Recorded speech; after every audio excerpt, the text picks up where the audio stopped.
RKB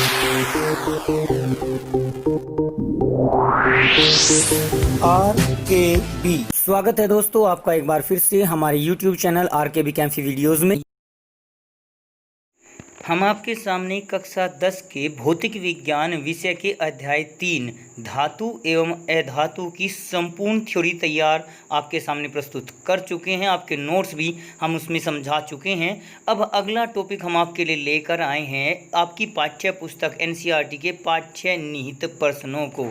तो अब हम इन प्रश्नों को आपके सामने विस्तार पूर्वक वर्णन करेंगे, तो आप इन्हें समझिए और फिर इन्हें अपनी कॉपी में भी नोट कर लीजिए। पाठ्यनिहित प्रश्नों में हमारा सबसे पहला प्रश्न है, एक ऐसी धातु का उदाहरण दीजिए जो, इसके भी हमें कई पार्ट दिए हैं जिनमें पहला पार्ट है कमरे के ताप पर द्रव होती है। NCERT बुक की एक्सरसाइज के प्रश्नों को अगर हम देखें तो उनका आंसर कुछ इस प्रकार से ले सकते हैं। सबसे पहले प्रश्न को दिया है कमरे के ताप पर द्रव जो धातु है उसको मरकरी, पारा जिसे कहा जाता है, प्रतीक होता है इसका Hg, ये कमरे के ताप पर द्रव होती है। कमरे का ताप सामान्यतः 25 डिग्री सेल्सियस मान लिया जाता है, 25 डिग्री सेल्सियस। तो इस ताप पर ये पारा जो होता है इससे नीचे भी द्रवावस्था में पाया जाता है। इसके अलावा फ्रेंसियम और सीजियम दो धातुएं और ऐसी हैं जो 30 डिग्री सेल्सियस से ऊपर के टेम्परेचर पर द्रव अवस्था में पाई जाती हैं, उससे नीचे वे भी सॉलिड स्टेट में यानी ठोस अवस्था में होती हैं। दूसरा खंड जो इसका दिया हुआ है उसमें पूछा गया है एक ऐसी धातु को बताइए जिसको चाकू से आसानी से काटा जा सकता है। दूसरा क्वेश्चन है कि चाकू से आसानी से काटी जा सकने वाली धातु कौन सी है। तो आपका सोडियम होता है, लिथियम होता है, पोटेशियम होता है। ये तीन धातुएं इस प्रकार की होती हैं, इतनी नरम होती हैं कि इन्हें आसानी से चाकू से भी काटा जा सकता है। तो आप यहाँ जब अपने नोट्स लिखेंगे तो आगे इन तीनों धातुओं को लिख सकते हैं, सोडियम, लिथियम, पोटेशियम आदि। पहले क्वेश्चन के ही थर्ड पार्ट में फिर पूछा गया है कि एक ऐसी धातु का उदाहरण दीजिए जो ऊष्मा की सबसे अच्छी चालक होती है, यानी जिसमें आसानी से ऊष्मा को या विद्युत को प्रवाहित किया जा सकता हो। नेक्स्ट क्वेश्चन में कहा है कि ऊष्मा की सबसे अच्छी चालक कौन सी धातु होती है, तो वो धातु होती है चांदी। पृथ्वी पर जो धातुएं पाई जाती हैं उनमें सबसे अच्छा सुचालक चांदी ही होती है। उसके बाद आपका तांबा आता है, फिर आता है एल्यूमिनियम। लेकिन जो तार होते हैं वो एल्यूमिनियम के बनाए जाते हैं, चांदी के तार नहीं बनाए जाते। मोटर भी देखा होगा जो बांधे जाते हैं, मोटर स्पेशली वो तांबे में बांधे जाते हैं। उसका कारण क्या है कि चांदी की पृथ्वी पर जो मात्रा है वो कम है, जिस कारण चांदी कुछ अधिक महंगी धातु होती है, जबकि एल्यूमिनियम प्रकृति में प्रचुर मात्रा में पाया जाता है, तो उसके लिए उसकी जो कीमत है वो कम होती है। इसीलिए उसको आसानी से उपलब्ध होने के कारण जो बिजली के तार वगैरह हैं वो चांदी के नहीं बनाए जाते, वो एल्यूमिनियम के बनाए जाते हैं। और पहले प्रश्न का अंतिम चौथा पार्ट है जो ऊष्मा की कुचालक होती है, ऐसी धातु का उदाहरण देना है। यानी ऐसी धातु, सामान्यतः धातु में गुण होता है ऊष्मा का सुचालक होने का, लेकिन हमें एक ऐसी धातु का उदाहरण देना है जो ऊष्मा की कुचालक होती हो। इसके पश्चात क्वेश्चन आया कि ऊष्मा की कुचालक कौन सी धातु होती है।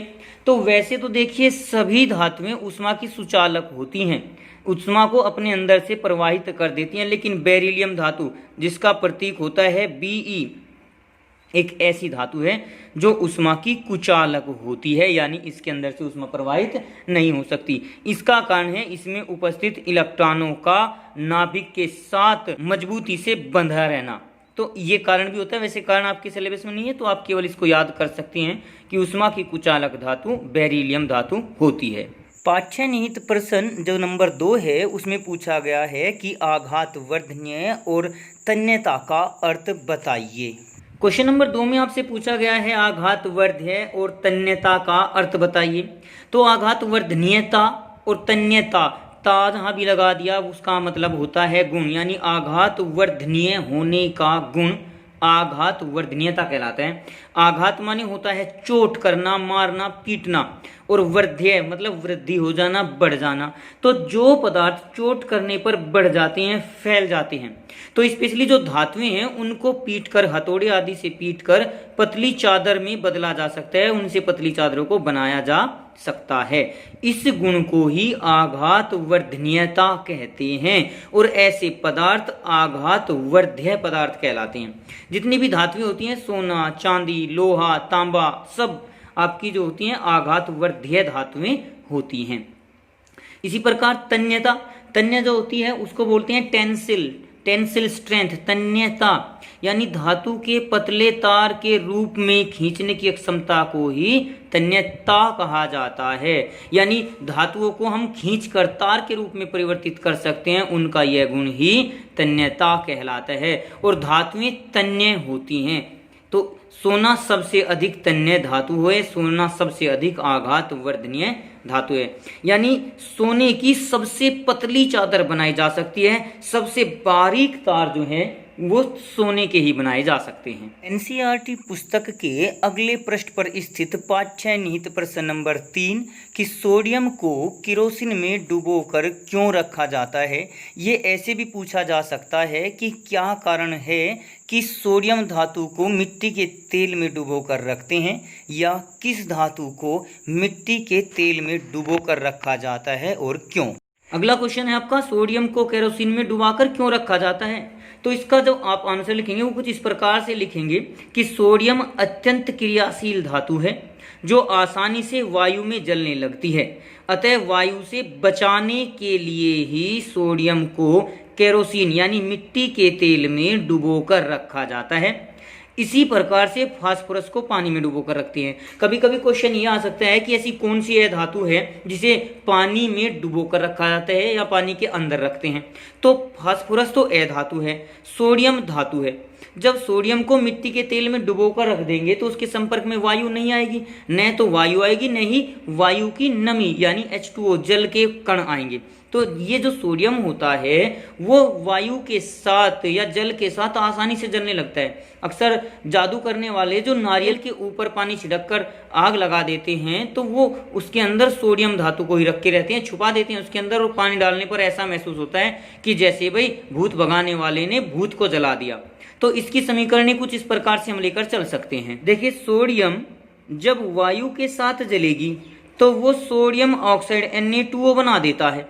इसी प्रकार से जब सोडियम पानी यानी H2O के साथ क्रिया करेगा तो वो बना देगा NaOH और प्लस हाइड्रोजन अलग निकाल देता है। पानी के साथ सोडियम बहुत तेजी से जलता है क्योंकि निकली हुई हाइड्रोजन भी और तेजी से जलना प्रारंभ कर देती है। इसी प्रकार फास्फोरस भी जो होता है, इसको P4 से लिखते हैं वैसे फास्फोरस को, ये भी वायु के साथ क्रिया करके P2O5 बना देता है।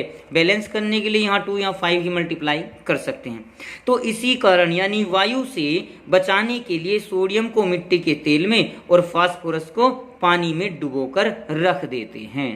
पाठ्य निहित प्रश्न नंबर 4 के अनुसार लेकर चल सकते हैं कि इन अभिक्रियाओं के लिए समीकरण लिखिए, जिसमें भाप के साथ आयरन यानी लोहे की अभिक्रिया लिखनी है और दूसरे पार्ट में आपको जल के साथ कैल्शियम तथा पोटेशियम धातु की अभिक्रिया लिखनी है। वैसे जल और भाप दोनों H2O होते हैं, बस जल ठंडा ले लिया जाता है और भाप गर्म। तो इसी आधार पर हम इन अभिक्रियाओं की विस्तार पूर्वक व्याख्या कुछ इस प्रकार से कर सकते हैं। नेक्स्ट क्वेश्चन में आपको कहा गया है कि लोहे की भाप के साथ अभिक्रिया लिखिए।